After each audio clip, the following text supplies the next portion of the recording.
Good morning everybody, welcome to Somerdale Parkrun.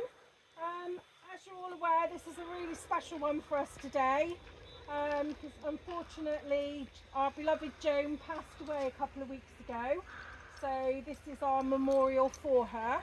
I'm going to hand over to Lindsay, who's going to do a bit of a celebration of Joan's life, and then she'll come back to me and I'll do the boring parkrunny bits and we'll set you off.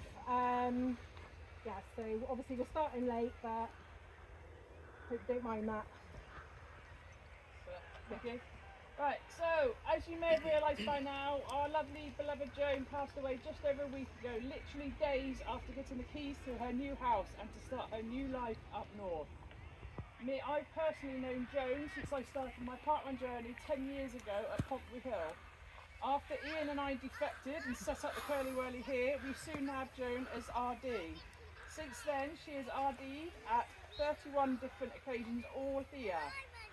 Joan's a prolific park runner and a parkrun volunteer, having had an amazing volunteer ratio and having done 74 different events. For example, she's RD'd 31 times. She's volunteered on 162 total occasions, however she's done over 204 total tasks. Her volunteer ratio is something like 159%. Joan lived and breathed parkrun. And Jen. A few of us were lucky enough, hence the t-shirts, to celebrate her 70th birthday and her 70th different parkrun events in Portrush in Northern Ireland in March. Safe to say we had an epic weekend and I'm just glad we love her. We have given her a good send-off then.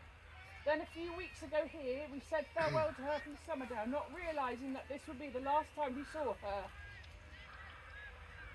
There will be no visit at Soppy Slog this weekend, and there will be no visit at the Great North Run weekend where we were going to go and crash at her place.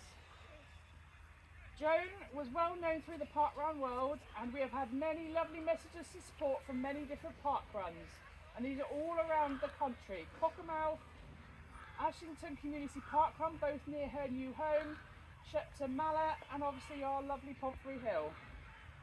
Shepton Mallet she loved because of Joan the Cone. We specifically had to make a tourist visit there just because she wanted to see who was the other Joan the Cone. You may be wondering why there's a giant gin bottle. But most people know she loves gin. This costume was actually hers, which she donated to me before moving up north. Clearly they don't drink gin up there. Joan loved a big party, a big fuss, a big fancy dress and having a laugh. She was never too quick to laugh at herself. She just loved it. I personally am gutted, and as are the rest of the team, her friends here. It's so lovely to see all of our friends, and we are gutted that we will never dress as ducks again. It's lovely to see all of our friends here and our fellow parkrunners, particularly her club, Bitter Road Runners, and there is loads of you. Amazing to see how many people are dressed in purple and asked, and it is lovely. So in memory of Joan, we're not going to do a minute's silence, although to be fair you are amazing, but we're going to do a minute's applause before we get you all on the way. So if you want to start now, please.